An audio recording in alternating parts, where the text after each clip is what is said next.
Saya pernah ditanya seorang ilmuwan, Pak Bahak, kenapa Islam itu harus ada sanad? Kita kan orang cerdas kan bisa berpikir sendiri, ngapain nunggu pikirannya orang-orang kata saya.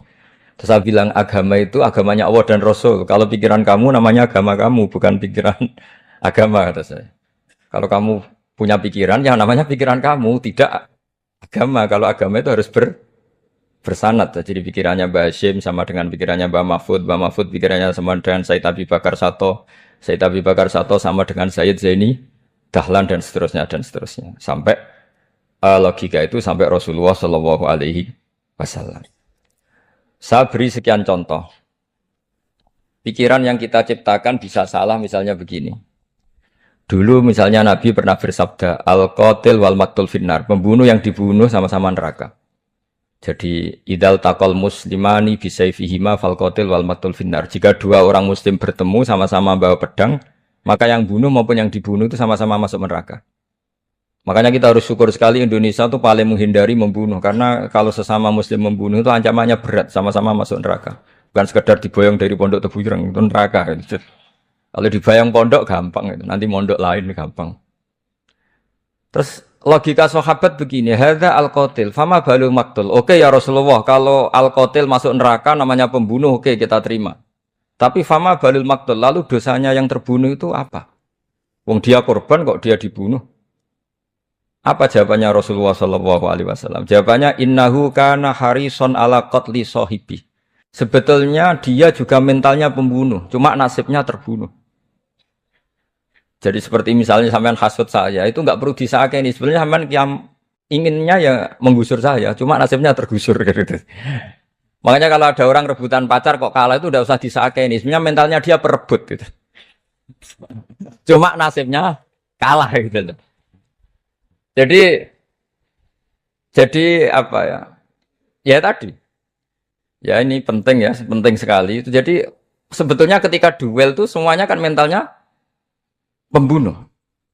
Maka dia nasib saja sebagai maktul, tapi mentalnya pembunuh. Karena dia mentalnya, niatnya, komitmennya pembunuh, maka dia sama-sama di neraka.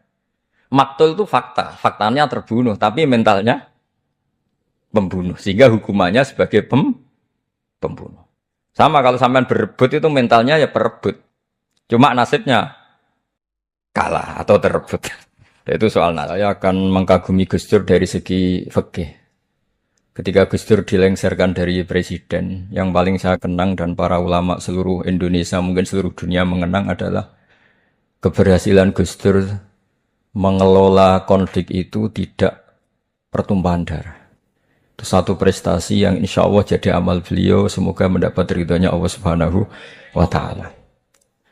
Karena yang paling dihindari oleh Islam sebisa mungkin adalah jangan ada darah menetes apalagi hanya demi kekuasaan. Sehingga Rasulullah Shallallahu Alaihi Wasallam sampai berdamai ketika terjadi tarik ulur di Sulhul Hudaybiyah. Saat itu Suhail bin Amr memberi sekian poin yang mendikte Rasulullah, semuanya merugikan Rasulullah. Tapi tidak semuanya merugikan Rasulullah, tidak ada yang menguntungkan sama sekali. Tapi Rasulullah menuruti itu semua demi tidak pertumpahan darah. Padahal Suhail bin Amr zaman itu masih kafir. Sehingga menjadi fikih bahwa perdamaian itu harus kita jaga. Sampai ada ayat wa in janahu lisalmi fajnalaha wa tawakkal 'ala Allah. Jika mereka ingin damai, kamu harus menuruti itu. Sehingga damai itu pula yang zaman era Gus Wahid, ketika beliau menginginkan negara berdasar Islam, itu banyak di buku, termasuk beliau panitia 9 persiapan kemerdekaan, Pebuki, juga tadi Gus Solahuddin cerita. Beliau akhirnya kompromi juga dengan negara yang berbentuk Pancasila. Kemudian itu disosialisasikan era Muktamar Situbondo, yaitu Kiai Haji Ahmad Siddiq, didukung oleh Gus Dur karena zaman itu beliau kalah sepuh sama Kiai Haji Ahmad Siddiq. Jadi itu fikih-fikih yang saya menjadikan pengagum Gus Dur, karena ibadah Darul Mafasid Muqaddamun ala Jalbil Masalah adalah ibadah yang luar biasa. Berikutnya saya mohon sama Kiai Haji Solahuddin Wahid berkenan saya cara berpikir begini untuk Gus Dur. Jadi Saya ini dari keluarga Kiai, saya juga senasab dengan keluarga Mbah Hashim karena sama-sama turunan Mbah Sambul Lasem. Jadi beliau adalah Abdurrahman bin Wahid bin Hashim bin Asy'ari bin Wahid lagi, terus bin Abdul Halim dua sampai Mbah Sambu. Kira-kira nasabnya sama dengan saya dengan dari jalur itu. Saya mau bercerita begini. Watak seorang cucu itu biasanya mengalir dari pikiran besar mbah-mbahnya atau leluhurnya. Karena setiap mbah-mbahnya pasti berdoa dzurriatan thayyibah, yaitu anak cucu yang baik. Saya sengaja di sini bawa kitab yang ditulis oleh Muhammad Asad Shihab, seorang Libanon. Menulis bahwa Mbah Hasyim Asy'ari adalah terhitung sebagai mujaddid, sebagai pembaharu Islam, setidaknya di Asia sini atau di Indonesia. Di sini ada kitab ini diterjemah beberapa kali, sebagian oleh Kiai Haji Mustafa Bisri, sebagian oleh Kiai Sodik Semarang. Saya punya edisi asli, edisi Arabnya. Karena saya dari awal ingin ngaji sama santri-santri Tebuireng. Karena buyut-buyut saya itu termasuk gurunya Mbah Soleh Darat. Jadi buyut saya yang di Kudus, Pondok Damaran itu dulu Mbah Soleh Darat pernah ngaji di situ. Dan Mbah Hasyim kecil pernah ngaji sama Mbah Soleh Darat. Dan tentu biasa itu dalam ilmu sanad. Guru-guru saya indukannya di Mbah Hasyim juga pernah ngaji beberapa ulama di Pantura. Dan saya pastikan di antara perilaku atau manhaj Mbah Hasyim adalah, ini saya baca, guru-guru beliau kemudian ada perilaku yang persis ditiru Gus Dur. Jadi itu bukan sekedar bukan sekedar mitos atau kebetulan. Beliau punya pilihan-pilihan yang dipilih sampai akhir hayatnya. Di sini ada cerita proses Mbah Hasyim ngaji, kemudian pernah ada seorang Jerman mau belajar Islam sama Mbah Hasyim, kemudian ditemui beliau dengan sangat hangat. Ketika sudah mengenal Islam secara detail, ya saya ulang lagi, ketika sudah mengenal Islam secara detail, beliau menghentikan, kamu jangan tergesa-gesa, kata beliau, kamu harus menerima Islam ini secara al-bayyinah, secara argumentatif, secara logika yang benar, jangan karena terpaksa. Itu pula yang akhirnya Hasyim mendorong khurriyatul fikri. Orang itu harus merdeka dalam berpikir. Itu pula yang mengilhami Rasulullah SAW ketika Sulhul Hudaybiyah. Orang kafir yang masuk Islam harus dikembalikan ke habitat kafir, karena itu habitat asli. Karena rata-rata dulu suku Mekah zaman itu kafir semua. Tapi yang orang Islam masuk kafir harus dibiarkan karena dianggap kembali ke habitat. Tentu semua perjanjian itu merugikan Rasulullah SAW. Tapi yang unik, Rasulullah itu menerima itu semua. Kata Rasulullah, sudah perjanjian itu kita terima saja. Akhirnya perjanjian itu diterima. Kemudian tapi Nabi hanya minta satu hal. Orang kafir Quraisy tidak boleh melarang orang diskusi Islam. Akhirnya mereka diskusi tentang Tuhan, tentang agama, tentang macam-macam. Sehingga mereka akhirnya membandingkan, enaknya punya Tuhan batu sama Tuhan yang disebut Muhammad. Tentu mereka masih jangkar pakai nama Muhammad. Mereka diskusi. Kalau kita punya Tuhan berhala, efeknya begini-begini. Kalau Tuhan kita banyak, efeknya gini-gini. Diskusi. Yatafawaduna fil hadis. Mereka diskusi secara terbuka. Terus fama ahadun ya'kilu syai'an illa dakhala fihi. Kemudian seseorang yang berpikir secara benar, yang mengenali Islam, pasti akan masuk Islam. Sehingga karena mereka diskusi bebas tanpa tekanan, akhirnya mereka memilih Islam. Dan selama mereka Islam, mereka akhirnya ikrar Islam sama ikrar ya cara sekarang ikrar, kemudian menjadi Muslim. Dan otomatis perjanjian itu dibatalkan. Makanya kata Imam Zuhri, guru Imam Malik, maka nafathun a'zuma fil Islam min sulhul Hudaybiyah. Enggak ada kemenangan Islam sehebat kemenangan dalam Hudaybiyah, yaitu orang berbebas berpikir. Kemudian kebebasan berpikir ini pasti mengarah ke mengaku yang benar, menanggalkan yang salah. Tentu orang dulu mendewa-dewakan Lata Uzza, pokoknya menuhankan makhluk, menjadi sadar bahwa itu aneh. Kenapa kita harus sembah batu yang dipahat? Kenapa kita harus menyembah makhluk dan sebagainya? Dan akhirnya mereka Islam. Tapi dulu kalau itu keinginan orang hanya ingin menang kalah. Jadi yang kafir itu hanya ingin menang. Pokoknya jangan sampai kalah. Nggak pernah berpikir Islam itu apa. Di mana-mana perang itu ya pikirannya menang kalah. Tapi setelah nggak ada perang, meskipun segala perjanjiannya merugikan Islam, orang akan berpikir secara objektif.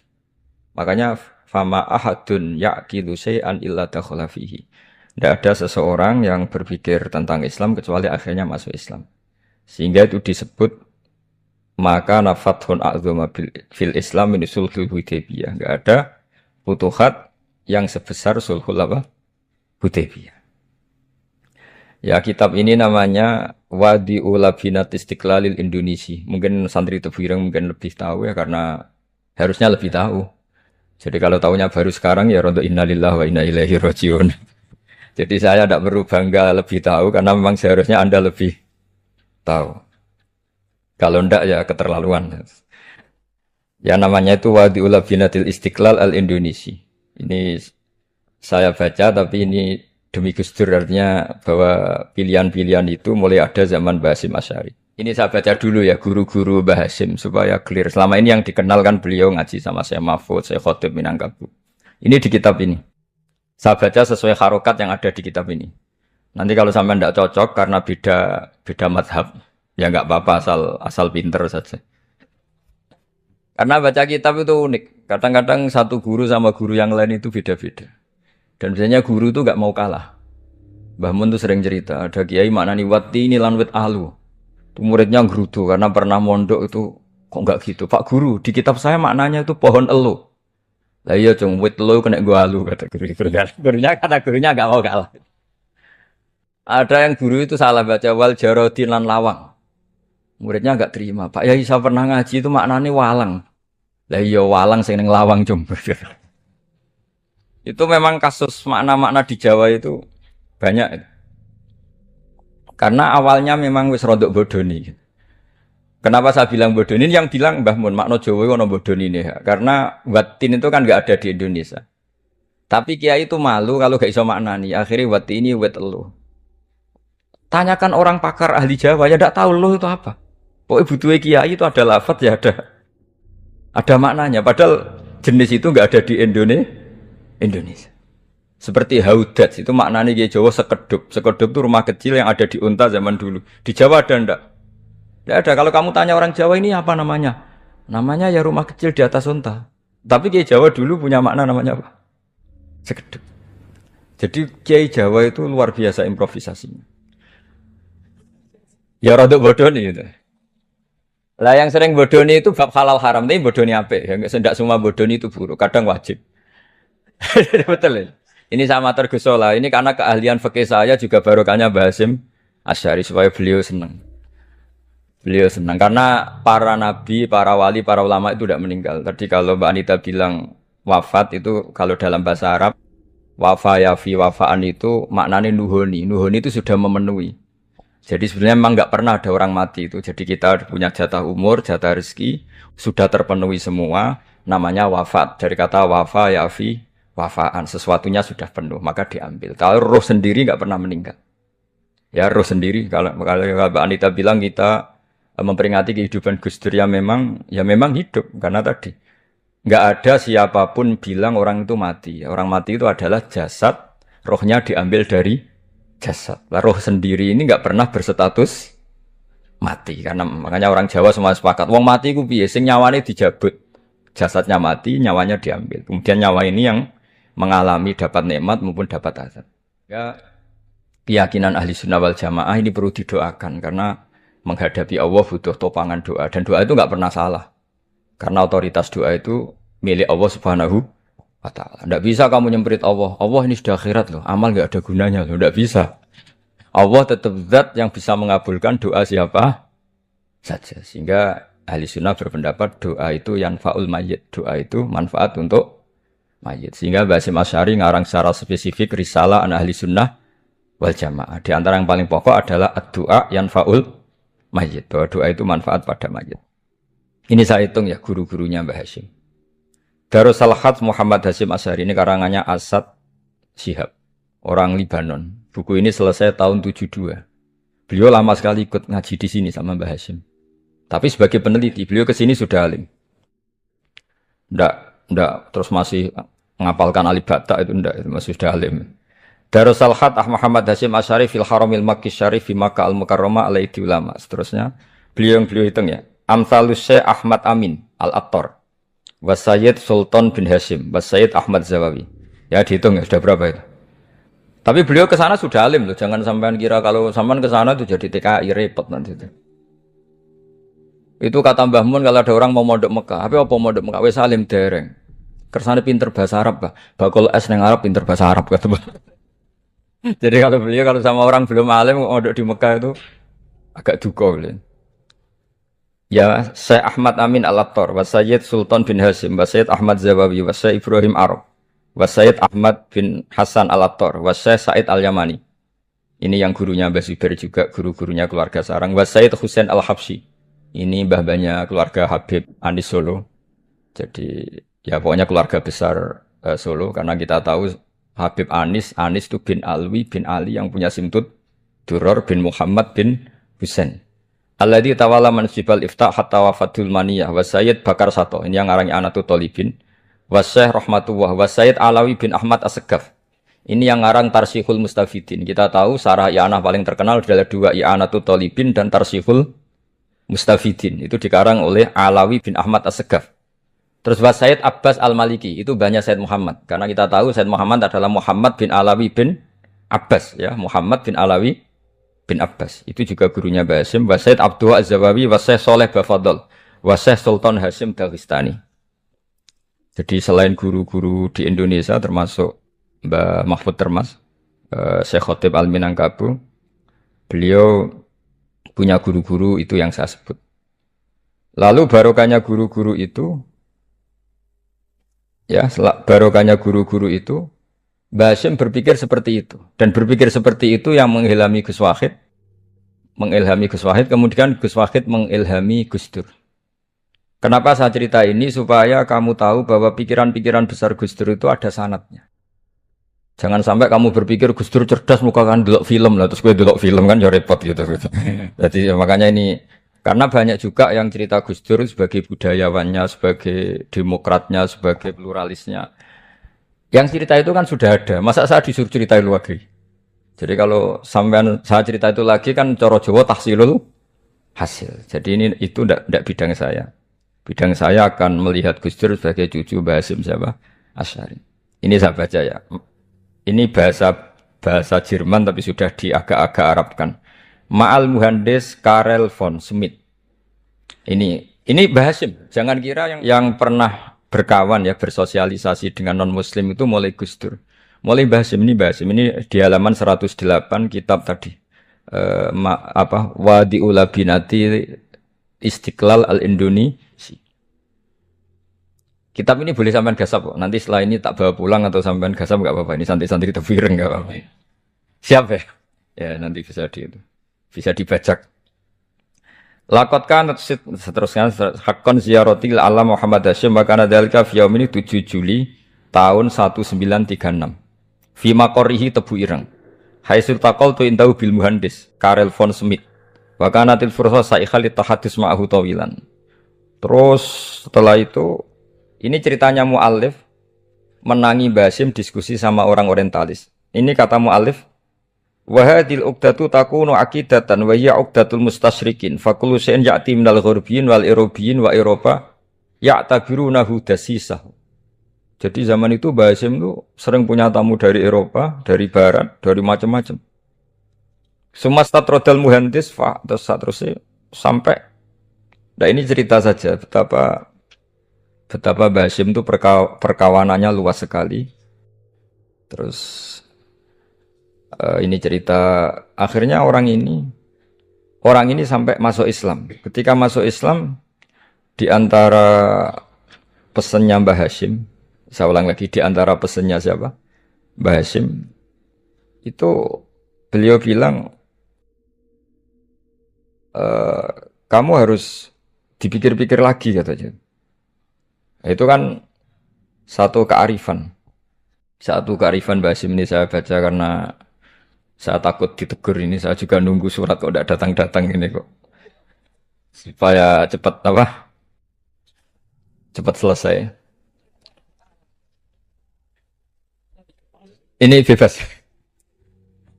Kalau ada surat malah kebenaran ini karena sudah mulai mulai nyari-nyari. Ya jadi saya mohon nanti kitab ini bisa dikaji di sini. Nanti saya tinggal di sini ada cerita-cerita apa? Cerita-cerita sampai beliau berteman orang Eropa, terus beliau macam-macam sampai saya teruskan. Suma arsalatku syirka ila Indonesia amni 1929 watana kolafika sirim nal mudun wa makata akhiran fi madinati Surabaya bi Jawa Syarqiyah wa min huna bada'atil hidayah wa taufik taku danihi ilal khairi. Hadas lautil hadis sabil amil alladhi yakti fatratas tirok. Jadi orientalis tadi ketika berteman Mbah Hasyim lama-lama tertarik oleh Islam. Ketika mulai tertarik dengan Islam wa sya'ara bil istiqra aruhi wal amni tam wa kaifa ya'budu rabbahu ibadatan hakikiyah. Terus mulai tertarik dengan Islam terus konsultasi sama Mbah Hasyim. Jadi tertariknya barokahnya Mbah Hasyim orang ini kemudian wabakiyal muhandis itu insinyur Karel von Schmidt di Indonesia hatnan dalatil harbul alamiyah sehingga perang dunia kedua selesai wa indama qawamal Indonesiun didal hukmil al-Hulandi fi harbil istiqlal am wa kana muhandis fi sufil Indonesian dafahu islamuhu li syarika sak terus. Terus ini saya cerita jadi Mbah Hasyim pernah mengislamkan orang Belanda, orang Jerman. Orang apa? Orang Jerman terus orang ini hidup di Hamburg. Sampai akhirnya beliau dakwah Islam di sana. Jadi ini apa? Ini penting ya supaya sampean tahu bahwa Tebu Ireng mulai dulu adalah komunitas internasional. Ya, Tebu Ireng mulai dulu adalah komunitas internasional. Jadi, terus ketika ada yang dijajah, ya Indonesia yang dijajah, ini Mbah Hasyim bersama kawan-kawannya sepakat iktikaf di Multazam. Ini saya baca ya. Wa akhiran istama'a ma'a nukhbatin min haula'i talaba min zalama alaihi al-had Muhammad Hasyim ala ayata'ahadu wa yaqumu bi amalin fi lailatin lailan min laili syahri Ramadan. Al-mu'azzam istama'a haula'i talaba waladina yantamuna ila iddati qawamiyatin. Qawamiyah itu kalau bahasa sekarang perlawanan min Afrika wa buldani janubi Asia, Asia Tenggara, wa Asia Wusta, Asia Tengah, wal buldan al-Arabiyah. Wa kana al-had Muhammad Hasyim Asy'ari ahadahum. Wa waqafu jami'an amamal multazam bil Ka'batil musyarrafah. Wa ahadu wa aqsamul yamin ala yakum bil jihad fi sabilillah li ilahi kalimatil Islam wa tauhidil muslimin bin nasril ilmi wa tau'iyah wa tafaqquh fiddin talaban lil mardatillahi ta'ala la yarjuna min wara'i dzalika malan wala mansiban li anfusihim. Jadi sebelum beliau pulang ke Indonesia itu komunitas Asia Tengah, Asia Dekat, Asia Jauh semuanya dijajah karena Mesir dijajah Prancis, yang ini, Burma dijajah ini, yang Indonesia dijajah ini, semuanya berdoa di Multazam. Intinya Mbah Hasyim itu patriotik betul. Tapi ya religius betul. Beliau berdoa di Multazam, beliau menyanggupi siap jihad melawan penjajah. Tapi saat itu juga berikrar kalau semua itu tidak untuk nyari pangkat. Makanya saya yakin Gus Dur adalah orang saat jabat presiden karena supaya Indonesia tidak chaos. Buktinya apa? Ketika beliau dilengsarkan ya santai saja. Wong ngajine wa mal hayatud dunya illa mataul. Jadi ya santai saja ada itu. Ndak jadi masalah. Terus kitab ini menerangkan ini saya baca ya. Li khidmati dual alladziina laha musta'maratun. Musta'marat itu dijajah mislu Holanda wa Inggris wa Rusia wa Pernisa wa fi hadzal amri bidzat ara ana 'alal muslimin wal mas'ulin khususan. Ini intinya ulama-ulama yang dari timur jauh kemudian sowan ke Mbah Hasyim minta fatwa karena negara-negara mereka juga dijajah. Jadi dulu orang dari Jerman, dari mana-mana belajar Islam juga sama Mbah Hasyim. Yang negara-negara Asia Timur, Asia Dekat itu juga kalau konsultasi kemerdekaan juga sama siapa? Mbah Hasyim. Jadi uniknya kitab ini ditulis oleh orang Libanon. Jadi orang Libanon itu saking penasarannya sama Mbah Hasyim Asy'ari itu datang ke sini. Ya datang apa? Datang ke sini untuk belajar sama Mbah Hasyim. Dan di antara belajar itu, kemudian sampai sini ternyata tamu-tamunya Mbah Hasyim dari berbagai negara.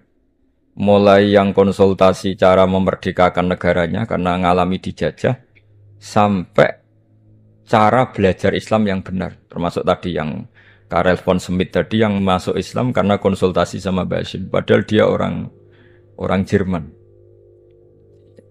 Terus di antara kelebihannya Mbah Hasyim, ini juga ditiru Gus Dur. Wal Haji Muhammad Hasyim la yajidu kharajan ayuna kisau sami' wal mukhatab. Bal yurahibu bidzalik. Mbah Hasyim orang yang enggak tersinggung ketika pendapatnya ditentang atau digugat oleh lawan bicaranya. Beliau santai, tidak apa. Terus ya tidak berontak, ya santai aja. Enggak terus angger dibantah, oh membantah kiai kualat. Enggak, itu enggak ada sanadnya.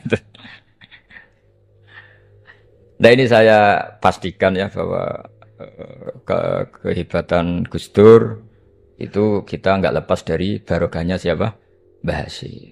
Sekali Rasulullah Shallallahu Alaihi Wasallam sebagai Sayyidul Khalqi, Sayyidul Anbiya al Mursalin, beliau yang ngakui ana da'watu Ibrahim wa bisyaratu Isa. Aku hebat ngene iku barokah dongane Nabi siapa?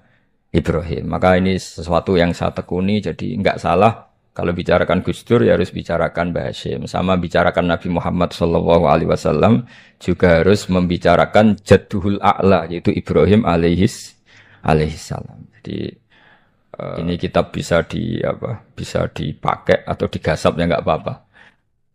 Artinya gini, gasap itu kalau saya ada ridho jadinya gasap, kalau ridho ya jadinya boleh. Dan menjadi gasap kalau nggak dipelajari.